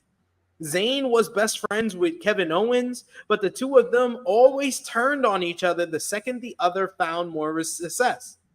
That's the kind of man that Sammy was. A sad, bitter man. Jealous of his best friend. Jealous of what he once was. Owens was once what Sammy will never be, a world champion. Good promos, the good back and forth with Kaiser and Sammy, in my opinion. And I like Gunther coming out once again, tell him no. And I like Sammy standing tall in the end, showing that fight that Sammy will never stay down. And then Kaiser cut another good promo backstage to set up next week where it will be Sami Zayn versus Ludwig Kaiser one-on-one. What did you think about the latest build to the Sammy and Gunther world title match? I love that Sammy's talk no jutsu didn't work on Kaiser. He's not faltering. He's a loyal soldier to Gunther to the very end. Like, Sammy did a good job trying to manipulate Kaiser, but Kaiser wasn't falling for it. And I love this ducking Gunther character. Like, he knows that Sammy probably is one of the few people that could beat him. Like, it's such a chicken shit heel thing, but it's not like it doesn't feel like it. Yeah, it doesn't feel like it because we know Gunther could probably kick his ass again anyway. So, like, I'm just loving how they're presenting this and presenting the drama of, oh, will Sammy get the title shot? Will he? Won't he? Like, I almost wish like they just say, yeah, we already got Bad Blood stacked. Maybe we can just have Gunther face. Like, maybe Gunther, on the Raw, he chooses his challenger finally, and it's just like who's that guy that Kevin Owens said? It was Ricky. Ricky comes out and Gunther just slaps him a couple times or something. Or maybe we can joke and say, oh, former WWE legend, and Tajiri comes out, and then Tajiri gets his ass kicked for a couple minutes. Like, who knows? Like, so Funaki's back. He's translating for Giulia. Gives SmackDown's #1 ring announcer one more shot at greatness. Oh, that'd be ridiculous. I love it though. We go back with Kathy Kelly once again, and she's interviewing Damian Priest this time, but Liv Morgan interjects. Morgan called Priest a former champion who was already a has-been. She called her Priest and Rhea losers. Priest couldn't believe someone in the Judgment Day actually had a set. He encouraged her to hold on to them because Rhea would shove them down her throat. He also told her to kiss Daddy Dom goodbye because he was putting her boyfriend down tonight. He warned her that he was just getting started with those boys and then says, bye, Susia, and leaves her. This was fine. Good setup for the main event, basically. We then see Jade Cargill is part of the DLC for WWE 2K24, and that leads into Bianca Belair one-on-one with Io Sky. Like I said, I thought this would get 5 minutes filled with shenanigans, and it would be over. This shit got over 12 minutes. They mirrored each other early on, going back and forth with kip-ups and flips out. Belair powered out of a submission hold from Io. She hit shoulder block, drop kick, and a corner shoulder tackle, 10 punches in the corner. Sky fought back with Shote uppercuts and then a drop kick. She hit a Meteora in the corner and then a missile drop kick for a 2 count.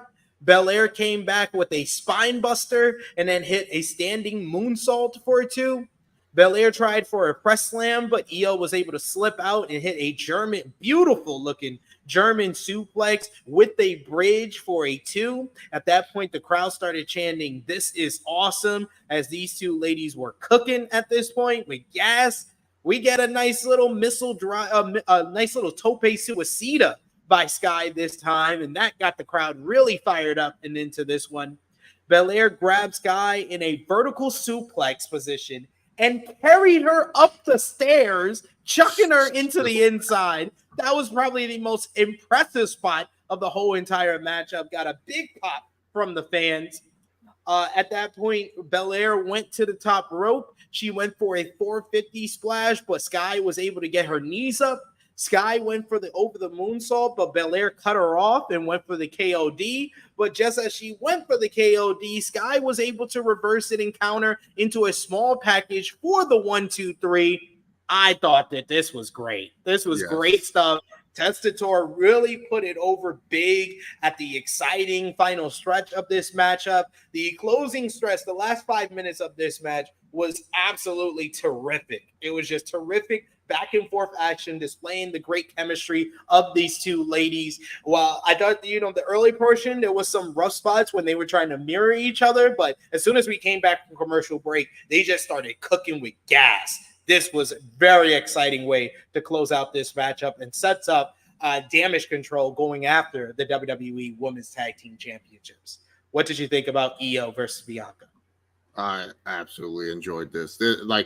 It's hard for me when when football's on to make me watch the wrestling over to football. I was watching this. I did not even care. I was just like, oh my God, these women are killing. I thought, like you said, when they were doing the mirroring stuff, I'm like, all right, so when's the finish? How's this going to finish? And then it's like, and we'll be back after this commercial break. I'm like, oh, okay, just giving them time. Okay, let's see. And then when they went out for the last Testator, my friend even said in a group chat I'm in, he goes, I never seen Michael Cole this hyped up for a women's match before. Testator was selling this like it was one of the that's the one thing I love about Tess. He does it with boxing too.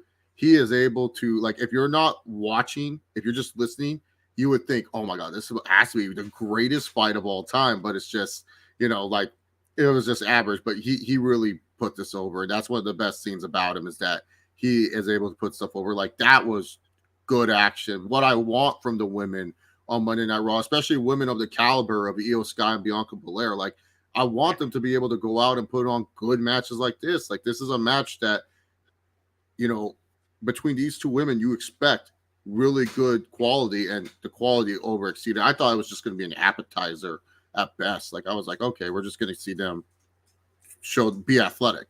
But they went out there, they told a good match, and I love the finish. It wasn't like a cheap finish. It was EO outsmarting the EST. Like it was like one of those things where it's like, okay, now Damage Control, they're a legit threat to, possibly beat this power pair of Bianca and Jade. I mean, they already lost before, but never been pinned. But still, like I really like this. This was probably the best build of the women's tag team titles since they were introduced. This amazing stuff.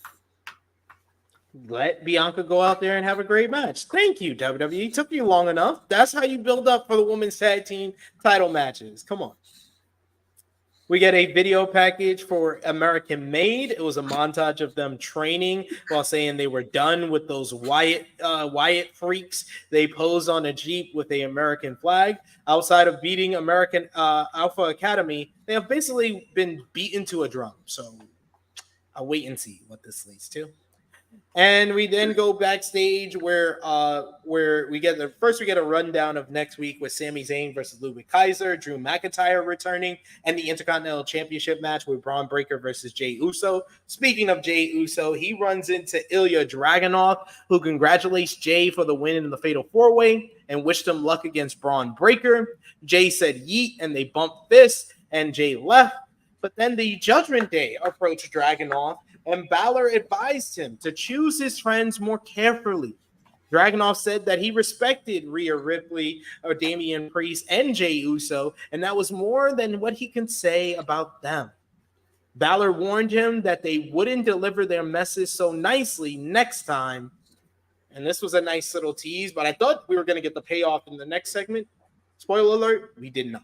The Judgment Day came out wearing their matching Street Trash shirts, which they're going to have to explain why they're wearing that. So I don't get it.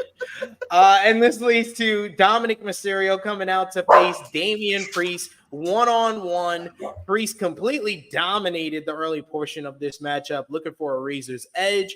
Balor was about to slip into the ring, and instead of just hitting the move, Priest let go, and Dom was able to escape. Priest went after Dom and chucked him back inside as Dom distracted the referee, McDonough, and distracted Priest for Balor to knock him into the ring post. This leads to Dom hitting a nice little tope suicida. After a commercial break, Dom hit a tornado DDT for a 2 count. Dom chopped a Priest, and that just tired him up. Priest punched him and kicked him, and then hit a flatliner for a 2 count. He then hit the broken arrow, but Liv was able to put Dom's foot on the ropes. This led to Rhea Ripley. Even though she's got the limp and everything, she tackles Liv Morgan across the announce table and wipes out Wade Barrett. Dom tried a dive once again, but Priest was able to catch him this time and shoved him into Balor. He super kicks Carlito. Dom drop kicks Damian Priest into the ropes and then hits a 619. He goes to the top rope for the frog splash, but Priest is able to move out the way, drops him with a big lariat, and then hits the South of Heaven for the 1-2-3. Damian Priest beats Dominik Mysterio in the main event. The male members of the Judgment Day don't allow Priest to celebrate for long as they attack him right after the matchup ended. The crowd is chanting yeet for this. Rhea Ripley attempts to go after Dom, but Liv Morgan is able to shove her off the apron and then throw her into the steel steps.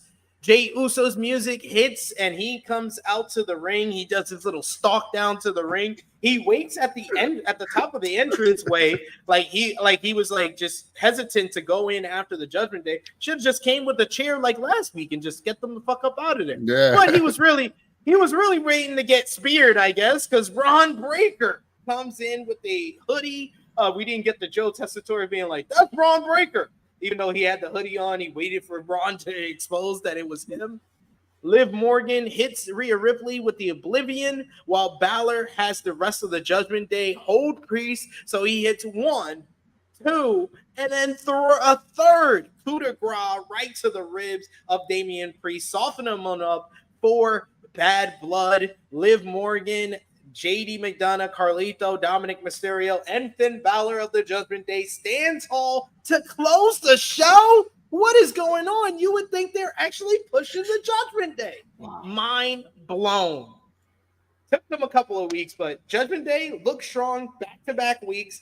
that's what we needed to make this feud feel like a feud that had legs on it. Thank you, WWE. Keep going with this. But I thought this was a decent main event with Priest and Dom, but the post match was very effective in putting over the Judgment Day, as well as teasing Jay versus Braun for next week.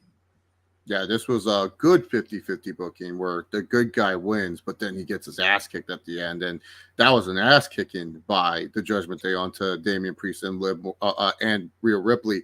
I feel Jay probably mistimed his spot, or Braun probably mistimed his spot, because I'm pretty sure Jay was supposed to do the creep walk. And then as he gets to the ramp, Braun's supposed to just come out of nowhere and spear him. Yeah. So that must have been some mistiming. Maybe Braun Breaker. Some fans like, hey, Braun, can I get a picture? And he's like, yeah, man, no problem. And took a picture. And then he was just like, oh, man, I got to go do my spot real quick. So probably missed his spot there. But overall effective ending, especially like I was just like, oh, man, I thought for sure Damian Priest was going to hulk up and kill them afterwards. And nope, they did a good job. And my friend even said to me, he goes, is this the first Bad Blood where almost every match you can argue there's actually legit bad blood between people? And I was like thinking about it. I was like, yeah, like, you know, Roman and Cody versus the Waterline. There's a lot of bad blood there. There's actual family blood in there too. Damian and Finn, bad blood. Rhea and Liv, bad blood. CM Punk and Drew McIntyre, obviously bad blood. I'm forgetting the sixth. The only one is Nia and whoever she faces between Bailey and Naomi. Yeah, maybe Bailey you can make the argument, but not really. The argument's so weak. That's like the Waterline pretending they're blood. Like that's like more like water. You know, it's like oh, okay, it's refreshing. It's all the bad. We don't need everything to be hatred on this show. And if you had Strowman and Bronson on this card, that's some bad blood right there too between those two. So yeah, I really did enjoy the ending segment, and especially because we've been saying, come on, give Judgment Day a bone, but ultimately these words are for naught if the Judgment Day just I'm confident Liv most likely will retain. I haven't seen the odds on Bet Online yet to see what Finn's at. I'd be shocked if he was a favorite. I'd be shocked too, because like I don't think he's winning. I think he should win. You know, like I don't like Damian's already established. What do you have planned for Damian right away? Like he's not going to be a top contender for Gunther anytime soon, unless you want him to be the Royal Rumble filler guy, where it's like, oh, we need someone for the Rumble because you don't want to put Damian in the Rumble to get people's hopes up that he could win it, type of thing. But he could just enter it anyways. Who cares? Like sometimes people in the matches enter in the Rumble anyway. So yeah, I'll be very interested to see how they book it, because like to me, it's all about the ending execution. You could have it where Finn looks good all these weeks, but it doesn't matter. Freaking Damian Priest just ends up winning. So I feel like Finn needs to win more at Bad Blood. They have Grand Slam odds, but they don't have. It should be the Judgment Day doing the sweep at Bad Blood after losing at Bash in Berlin. Oh yeah, no, Finn ain't winning. Damian's minus 1,500. Finn is plus 600, but that won't stop Chase Oliver from putting $20 on Finn. Put $20 on Finn. Here, I you know what, Chase? I will give you $5 to put $5 to add to that. Yeah, okay. Put on you can pay me after it. I'll just use my money, and if it hits the $5, I'll just subtract 5 from the winnings. You know, this is an interesting one. I know this is a different company, but AEW, the tag team title match, I'm feeling this Ospreay and Will Fletcher at plus 900, and I'm feeling it. I'm feeling that a little bit. Something talking to me, bro. Well, that brings us to an end on the September 16, 2024 edition of Monday Night Raw. Yeah, guys, thank you so much for the super chat donations, all the love in the chat. Love the conversations going on with our community here. So final call for super chat donations. And of course, let us know your match of the night, your MVP, your LVP, whether you gave the show a thumbs up, thumbs down, thumbs in the middle, and out of 10, what did you give the show? For me and Chase, in 3, 2, 1, thumbs up across the board from both of us. Out of 10, I'm going to give this an 8.5 out of 10. I thought this was a really strong show, one of the better ones, where you had really good to great some very good matches, even great match on this show, as well as the effective storytelling and world building and build towards Bad Blood. So thumbs up for me. Out of 10, what did you give the show? I was debating between 8.5 and a 9, but because the Finn reveal was not in the ring, it's an 8.5 out of 10. If that was in the ring, I would have easily given this a 9 out of 10 episode. Been like, oh my god, one of the better Raws. But this was a match wise, most of the matches pretty much delivered for the most part, which I was just like shocked. Normally, it's just like 2 duds. Really great segment with Strowman and Bronson Reed. I don't know. There's not really much to complain about this episode. Maybe just like 2 backstage vignettes and that horrible American Made promo. But other than that, like that was stupid. That was like when Trump, like he was like trying to force people to stop the vote, stop the count. That's what it felt like when they showed that segment. I'm like, bro, what the hell is this? Y'all lost. Yeah, how the hell you just lost? Yeah, it's like, oh man, but we're American made. Like, I don't want you guys supporting my country. Like, what the hell? Go claim a Canada. That's some Canada made shit right there. Supporting a moral victory. Oh, we're done with these losers. Yeah, because they kicked your ass. I'd be done with yeah, because they kicked your ass so many times. Of course you would want to be done with them. What kind of Canadian Drake shit is this? Come on, Alpha. Come on, Chad Gable. You better than this. But yeah, no, I absolutely really good episode. Like once again, another Raw. 3 hours did not feel like 3 hours. Now I'm still praying for that 2 hours. I'm like Jacob Batu when he was hoping Roman would sign the contract, where he's like, "Oh yeah, let's get that 2 hours in." Like I'm waiting for that. I love you. That was probably some of Solo's best mic work. He don't even like you. He beat you for the title. You team. I was like, I love my tribal chief, but Solo, you're kind of cooking here right now. He has a point. Like Roman, what are you doing? Like, can't be treated with the traitor. You know, he has no choice. He has burned too many bridges. my dog, the tribal chief. So he has. Who was your MVP for the show? Dude, there's so many. Like it's like you could give it to so many people. I don't think there's like a clear-cut winner this week. It's like I'm just gonna, man. I'm going to give it to Finn Balor. I thought he was the MVP. He did the cool reveal to Rhea, and then he kicked Damian Priest's ass in the main event. He has to be my MVP for this one. I'm going to go co-MVP for CM Punk, and yeah, I got a couple of people. CM Punk. Yeah, it's a hard one. This one's hard. The Judgment Day overall, because they won their tag team title match and stood tall at the end of the show. And Bronson Reed and Braun Strowman. Yeah, there's like a lot of MVPs. This is like the James Harden, Russell Westbrook year. Like, just give them both MVPs. Who cares? Yeah. This is what it is. It's what it is for sure. LVP for the show. Yeah, I'm gonna give it to American Made. They're the clear-cut LVPs. That what made them say, "Oh, let's go ahead." I was leaning towards Bianca because you accepted a match against a healthier opponent and you lost. They have kayfabe reasons. But then that American Made promo played. And I said, these bums, these losers? Oh no, these guys are LVPs. Like Bianca, I was like, I can't believe I'm going to give a person that I woke up at 8 a.m, bought a $90 hoodie for just to shake her hand at a meet and greet. I was like, I can't believe I'm going to give her LVP. But nope, American Made, they topped it. What was that? You know what? I'm gonna give another co-LVP. It's American Made and Pure Fusion Collective. Oh, I didn't watch. I didn't watch them, so I can't even give them LVP for that. I was just they're already on the banned list. Like they're BANNED. I cannot even watch them until until they're going for the tag titles. That's the only time I'll watch them. I'm not watching them for anything. I think Jimmy Macaram, he calls them the channel changers. PFC. Oh, PFC. Yeah. They're channel changers. So. But yes. Grabbers. And match of the night, I gotta go with Bianca and Nia. That was easy. A banger. 100% agree with you. Easy match of the night. Like I didn't even want to watch a tense football game because I was watching this match. I was just like, oh my god, these women are cooking. Like that's all I like. Triple H, how are you not watching Bianca and saying, oh, maybe I should use her as a singles person? Like, what are we doing? Oh my god, pisses me off. But yes, that is our match of the night. MVP, LVP, thumbs up, thumbs down, thumbs in the middle, and out of 10, what did we give the show? If you're watching us on demand, let us know in the comments down below what you gave this episode of Monday Night Raw.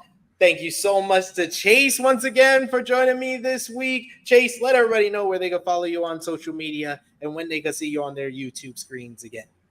Yeah, you can follow me on X at ChaseOliver68. Around the point, we're doing a Raw review. True Heat Sports and Entertainment, me and Stack King, we're going to predict week 3 of the NFL. I'm going to be joining a Jets channel, even though I'm a Chargers fan. I bought a Jets t-shirt for this. I'm going to be joining Romeo to watch the Patriots versus Jets game. I don't know how entertained that will be, but that'll be great. And I'm sure I'll be on yelling at the Chargers. No, I'm positive this year. I love the Chargers. I can't be mad at them. They're doing great, 2-0. So I'll be on maybe that stream. I don't know. Depends on my schedule. But those are all the shows. Oh, reviewing Dynamite Thursday as well. All the shows I'll be on this week. Look at this guy. This guy's keeping busy with the content for sure. So out of your way to follow Chase and see him over on Around the Point, True Hill Heat Sports and Entertainment. Let's Talk Jets and everywhere else. You can follow me on the Twitter machine at True Hill SP3. Follow the gang, Facebook, Twitter, Instagram, TikTok at True Hill Heat. Patreon.com/True Hill Heat. $3 a month gets you exclusive content. The best place to support us when we are not live here. ProWrestlingTees.com/True Heels. ForYourWear.com/True Hill Heat. Get your True Hill Heat merchandise. We won't have a live stream on here tomorrow, but I will be back, of course, live on Thursday, 1:05 p.m. Eastern Time with AE Ramble, the best AEW Dynamite review in the land. Not even close. Check me and Jimmy Macaram out for that. And of course, the flagship podcast every Saturday, 11:05 a.m. Eastern Time. Myself, the True Draw Josh, and Miss Chrissy Love. So that is where you can see me here this week. I'll also be live on the Fightful main channel on Thursday night following Ring of Honor. I'll be on Sportskeeda Wrestle Binge on Friday night following SmackDown. So that is everywhere where you can follow me. But for Chase, it is me, your True Hill Phenom SP3. This has been Rated Raw Review number 35, the Devil himself, for the September 16th, 2024 edition of Monday Night Raw. We are signing off until next time.